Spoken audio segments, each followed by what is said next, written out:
Jawbreaker is great. Garrett Benson. I mean, he was right there at Tora Bora. He's on the telephone.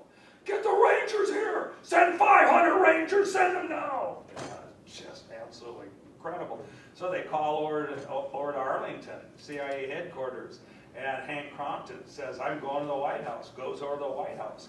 And he says, we got to send the troops in. Now, these guys are going to escape. And the president, this is all documented, the president sits there and he says, well, I paid Musharraf $1 billion.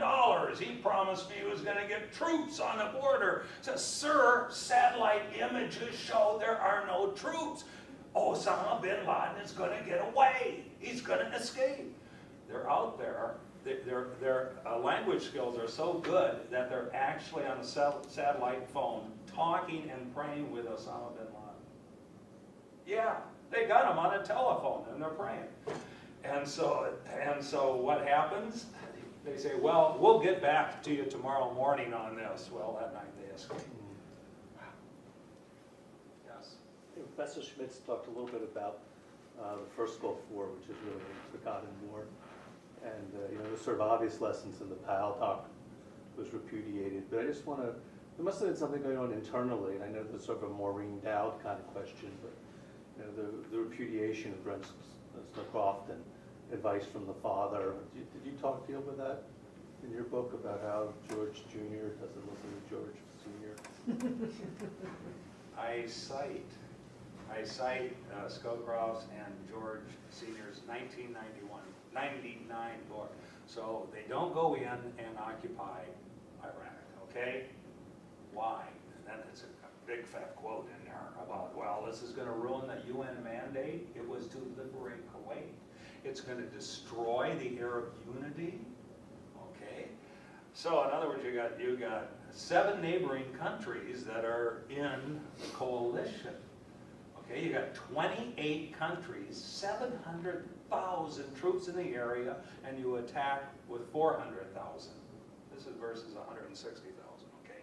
So you attack with 400, you liberate it, and then you get out. And George Bush Sr., we could not go in and occupy, and he's writing in 99, we still might be occupying a country, a bitterly hostile land.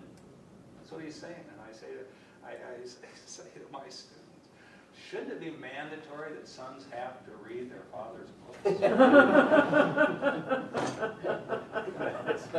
I mean, everything Dad said turned out to be true, And so what happened, Scowcroft, remember, he writes, not in the New York Times, an editorial, he writes it in the Wall Street Journal, saying, well, if you guys don't get your mind off the main topic, it's Afghanistan, okay, and Al-Qaeda, Taliban, okay, don't do this. And so what happens? You should see Rumsfeld in his book. I mean, it's Bush Jr. doesn't even mention in his book. Anything that's bad news, he doesn't mention. But Rumsfeld said, can you believe it, that this guy, who used to be one of my friends, would go and say something like that, and ruin the credibility of the President of the United States. Well, of course, they didn't listen to him.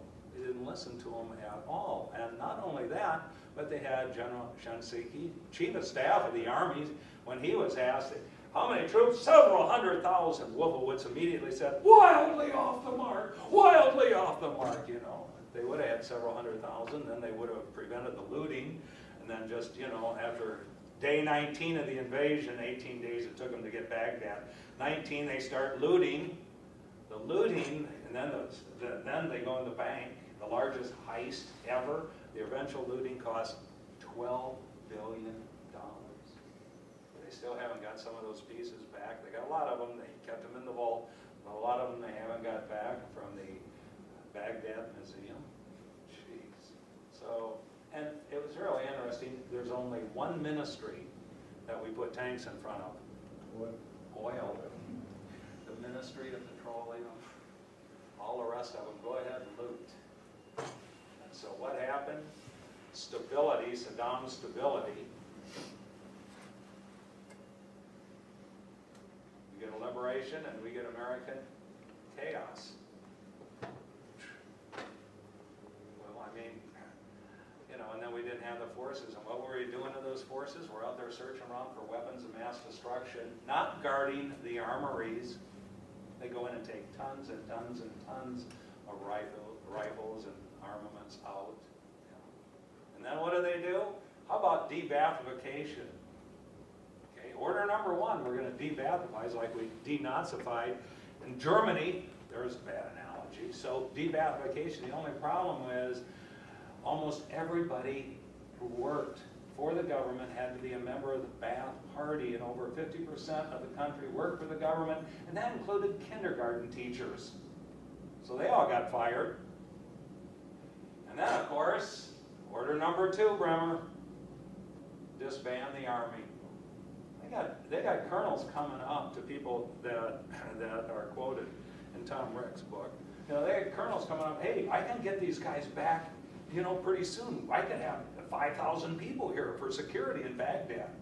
Go to Bremer, no, sorry, we disbanded the army. So that means you get to retrain a new one, which is going to take 3 years, at least. Wow, what a bunch of mistakes. It would be nice if I could have written a comedy instead of a tragedy. Go with the material. But what do we learn? Okay, enough of me laughing. Yes. Maybe one last interesting thing would be to describe what it was like talking about your book in Qatar in an Arab country. Thank you. I was invited to Qatar to give, Texas A&M has a branch school in Qatar, Texas A&M Qatar. It was absolutely wonderful. So I went over there and I had an audience of 90 Arabs, okay? And in the audience were Iraqis. And I talked about the origin of the war. And we had PowerPoint presentation, and they got to see this. And I talked about, you know, the mushroom clouds and all of these other things. And then I said, and then the war began, and then I showed my last picture of mission accomplished, but the real war was just beginning. And so then my 45 minutes was up, so it was time to stop. And so they said, well, are there any questions? The Arabs are not happy about the destruction of Iraq. You know, I know you don't get that from the American side, and especially the Texas side. If you look up the new Bush presidential, Junior's presidential library, and you click on Iraq, what do you get? You get pictures of smiling kids who are getting handouts from soldiers. You know, that's what, it's amazing, the reinterpretation. Oh, they're so happy to have us. Well, one Iraqi said, I was an Iraqi scientist, and I got out of the country a month before the invasion, and I was invited to Ottawa to testify, and I got up there and testified that there were no weapons of mass destruction, and on and on and on and on and on. And I go, oh, wow, I don't know. We didn't get this news in the United States. I've never heard of you, sir. And then he went on to say, and where's the retribution? Where is it? Why isn't that war criminal in jail? You should have seen half the Arabs in there. Yeah, why? You know, I'm not the government. He isn't traveling too much out of the country, though, is he? No. Somebody behind, did you have a question? Yeah, I'm just curious if you have an opinion on the documentary No End in Sight that came out a few years ago. You echoed some themes I remember from that. Yeah. I bought that book, and the reason he's more leftist than I am. Ferguson, is that his name? I think his name is Ferguson. But his interviews were really, really good, and so I quoted a number of interviews that he made. His book is big, fat bunch of interviews, and so these are primary documents. So I like the documentary. I liked all those documentaries on Frontline too. And then when you go in and access it, like I said, you get tons of interviews. So PBS, you know, and NPR, those interviews were just absolutely tremendous. That's why we have to defund that. Yeah, that's true. Let's defund it. Yeah. But someone, David was talking about using history, and of course, I always think of very contemporary events like the Tea Party people using Reagan.